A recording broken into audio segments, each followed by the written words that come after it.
Mesdames et messieurs, bonjour et bienvenue dans Focus Eco. En l'espace d'un quart de siècle, le chiffre d'affaires industriel du Maroc a quadruplé. Il est passé de 85 milliards à 800 milliards de dirhams. De leur côté, les exportations ont été multipliées par 6 pour atteindre 377 milliards de dirhams en 2023. Selon le ministre de l'Industrie et du Commerce, Riyad Mjdour, chaque jour, ce sont 2 milliards de dirhams de chiffre d'affaires industriel qui sont générés, dont la moitié à l'export. Rétrospective du secteur de l'industrie au Maroc, c'est le sujet de Focus Eco aujourd'hui. Ce sera avec vous, Monsieur Youssef Graoui, vous êtes économiste. Merci d'être avec nous. Merci Madame pour l'invitation. Alors, quel état des lieux et quel bilan faire du secteur de l'industrie en 2024?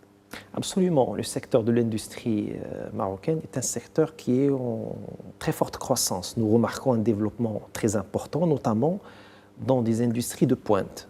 L'industrie automobile, l'industrie aéronautique. Auparavant, on parlait de l'industrie du textile, l'industrie du cuir, les performances aussi du secteur des phosphates. Donc vraiment, une industrie aujourd'hui qui se diversifie, qui se veut une industrie moderne, et qui cherche à atteindre les objectifs, bien évidemment, de développement à l'horizon 2030, notamment un chiffre dont beaucoup de gens ne font pas attention, c'est que dans le nouveau modèle de développement, nous avons prévu un indicateur industriel, c'est d'atteindre une capacité industrielle qui représente 60% de notre valeur ajoutée. Alors, à date d'aujourd'hui, pour faire un petit peu un état des lieux, la valeur ajoutée industrielle, elle est aux alentours de 26,5%. Donc, on veut passer de 26,5% à 60%. À 60%, c'est énorme, c'est très ambitieux, mais il faut savoir qu'aujourd'hui, la valeur ajoutée industrielle, elle a dépassé les 380 milliards de dirhams. Si on se réfère à l'année 2024. C'est énorme, c'est important, mais là où le bas blesse, c'est la valeur ajoutée industrielle, c'est-à-dire le taux de croissance qu'on génère, pas en valeur en dirhams, pas en milliards de dirhams, mais le pourcentage de développement de l'industrie d'une année à l'autre et les postes d'emploi qui sont créés dans le cadre de l'activité industrielle. C'est là où il y a problématique quand on se réfère bien évidemment au budget économique exploratoire du ACP, du commissariat au plan. On parle de quelque chose aux alentours de 3% comme taux de croissance au niveau de l'économie de transformation. Tout ce qu'on transforme en termes industriels, il est sur une croissance de 3%. Ça reste faible devant les ambitions du Maroc. Un Maroc à l'horizon 2030 qui veut s'inscrire dans NMD, dans son modèle de développement, et atteindre des taux de croissance de 7-8%. Donc vraiment, un travail à faire en termes de transformation industrielle, en termes de valorisation de la valeur ajoutée, travailler beaucoup plus sur les cycles d'exploitation, sur la performance industrielle des entreprises, qu'elles soient agricoles, industrielles, ou même de services. C'est des défis énormes qu'il va falloir relever. Et puis, le côté emploi, parce qu'une performance industrielle signifie beaucoup plus de création de postes d'emploi. Ne serait-ce que pour vous donner un chiffre, si on prend la création d'emplois dans le secteur industriel, création d'emplois nets pour l'année 2023, nous avons créé environ 29 000 postes d'emploi nets. Quand on voit effectivement la destruction des postes dans le secteur agricole, elle est très élevée. C'est le dérèglement climatique, c'est les 5 années de sécheresse, etc. Nous avons perdu plus de 200 000 postes d'emploi, ne serait-ce que sur l'année. Ça ne compense pas le gap. Ça ne compense pas le gap, donc on a besoin d'une véritable performance industrielle. D'une part, comme vous avez dit, madame, pour compenser ce gap, et d'autre part, pour s'inscrire sur un cercle vertueux où on fait des taux de croissance très élevés qui sont portés par la valeur ajoutée industrielle, non agricole, et non pas celle agricole. C'est le défi à relever, en absolument. tout cas pour l'année 2025. Les PME représentent aujourd'hui à peu près 38%, quand on parle des entreprises industrielles. C'est un signe qui montre la diversité de l'économie marocaine. C'est vrai, l'économie marocaine aujourd'hui, elle a commencé à se diversifier. Pas assez qu'on le souhaite, parce qu'effectivement, il faut qu'on soit pionnier sur plusieurs secteurs. Et j'avais alerté dans pas mal d'articles scientifiques, de conférences dont j'ai fait partie, que cette performance industrielle ne doit pas tout simplement dépendre de 2 ou 3 secteurs. Je parle du secteur de l'automobile, je parle de cette ouverture dans le secteur aéronautique, donc il faut faire attention. Aujourd'hui, en tout cas, ces 2 secteurs, automobile et aéronautique, est-ce que ce sont les 2 secteurs industriels qui tirent l'économie marocaine? Principalement. C'est des secteurs qui réalisent des taux de croissance qui sont très élevés. Mais en termes de volume, en termes de milliards de dirhams, il faut qu'on travaille aussi sur les autres secteurs. Parce que si le secteur automobile enregistre une performance de 20-30% et qu'elle ne se reflète pas sur la valeur ajoutée industrielle, c'est que le poids du secteur aujourd'hui, par rapport à ces industries en termes de création de valeur ajoutée, n'est pas encore important. Effectivement, quand on voit les performances à l'export du secteur industriel, on reste en quelque sorte bouche bée parce que déjà l'exportation, tout ce qui est automobile, aujourd'hui, elle dépasse largement l'exportation historique des phosphates. C'est vrai, la performance du secteur automobile aujourd'hui dans l'industrie marocaine, elle est avérée. Donc, elle est constatée. Les exportations chinoises également. Ça dépasse également les exportations chinoises. Absolument. Cette Donc, année. effectivement, la performance industrielle, elle est là. Mais si on veut un petit peu creuser dans le détail, rapidement si vous me permettez, dans cette performance industrielle, il n'y a pas un taux de croissance important en termes de transformation locale. C'est-à-dire, il y a de l'importation, on est en train de centraliser, de faire le montage de pièces, etc. La valeur ajoutée, elle est exportée.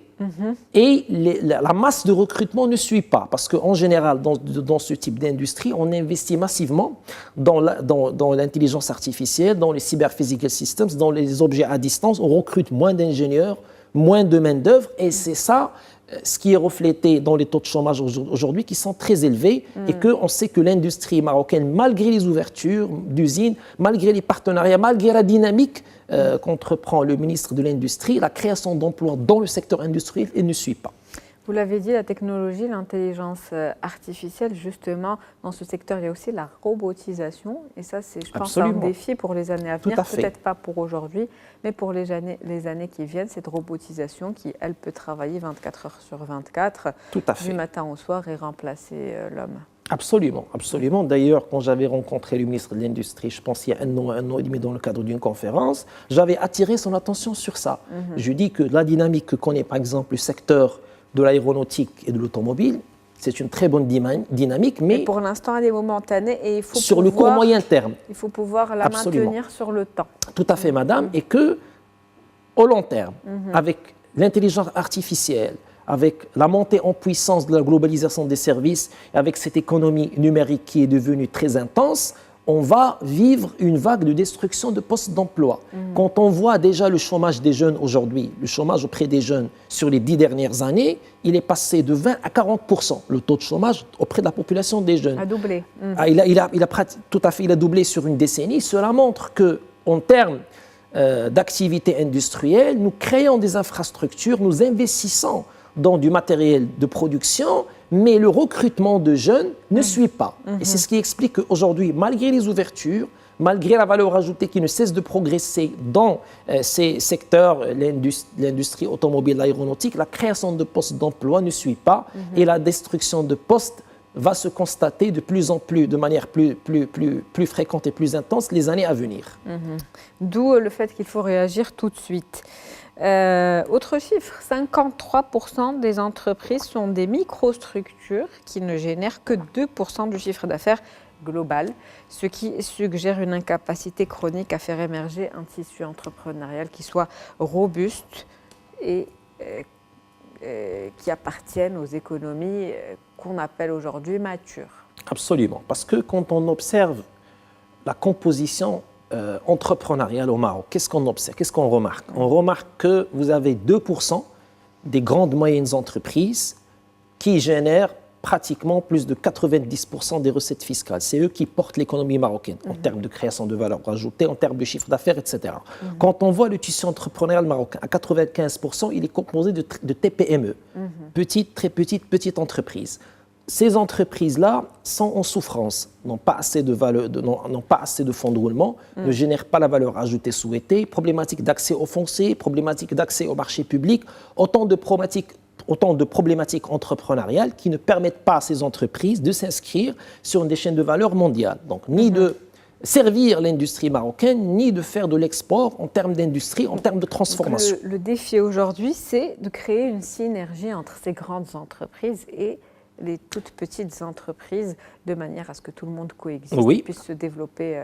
Absolument. L'objectif, c'est quoi? c'est de permettre au tissu entrepreneurial marocain d'accéder aux activités industrielles et que le tissu entrepreneurial marocain rentre en très forte synergie avec les grandes moyennes entreprises. Et justement, quels sont les enjeux là en termes de production locale? Vous en parlez. Bien sûr, l'enjeu. On assemble, Oui. mais il faut une valeur ajoutée qui soit plus importante. Exactement, parce que quand on fait des joint ventures, des partenariats avec des constructeurs étrangers, le constructeur étranger, il vient, il commence à fonctionner au Maroc, il bénéficie d'un certain nombre d'avantages, mais toute la partie matières premières, fournitures, etc., principalement, elle est importée de l'extérieur. Il faut qu'on travaille beaucoup plus la valorisation de l'industrie locale et qu'on crée des écosystèmes régionaux qui vont permettre à ces grandes entreprises qui s'installent dans certaines zones déterminées de travailler avec les petites et moyennes entreprises locales en termes, bien évidemment, d'acquisition des matières premières et des fournitures, mais éventuellement, la PME marocaine, elle doit assurer sa part de responsabilité. Travailler sur la qualité, travailler sur la partie marketing, être une PME plus professionnelle qui présente des services avec un accompagnement de bout en bout jusqu'à la livraison, à la mise en œuvre de la matière dans le cycle d'exploitation. Il faut que aussi les PME soient assistées, accompagnées par les grandes moyennes entreprises, par le secteur public, par des institutions bras de fer de l'État qui vont permettre à ces PME de se professionnaliser, de tirer profit, de trouver leur place avec ces grandes entreprises internationales qui ouvrent des usines à l'international et qui sont installées pratiquement sur 4 ou 5 régions du royaume pilote en matière d'industrialisation qu'on connaît, Grand Casablanca, Rabat, Tanger, Salé, et puis vous avez aussi la région de l'Oriental qui a de très fortes gisements de productivité, sans oublier la région du Sud. Donc nous avons des régions gisements de productivité, mais la professionnalisation de nos PME, elle est de mise. Et pour pouvoir s'inscrire dans une dynamique d'industrialisation, dans une dynamique d'ouverture, il faut absolument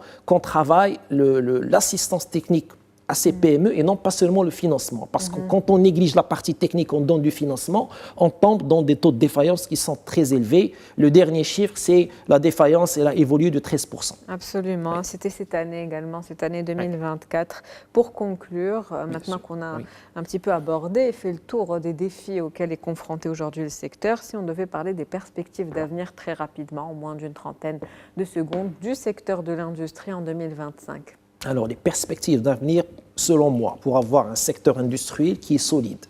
De un, une force de négociation de la part du secteur public pour que, quand on signe des conventions, quand on donne des incentives, quand on donne des avantages fiscaux à des usines à l'international, à des entreprises, à des multinationales, à des sociétés pour qu'ils viennent s'installer au Maroc, il faut qu'on ait une visibilité sur le plan de recrutement, sur l'emploi des jeunes, sur le transfert de compétences, sur la formation, pour avoir des cadres et une main-d'œuvre qualifiée. Et ça, c'est pour hausser la compétitivité du Maroc. Et adapter à l'évolution technologique. Absolument.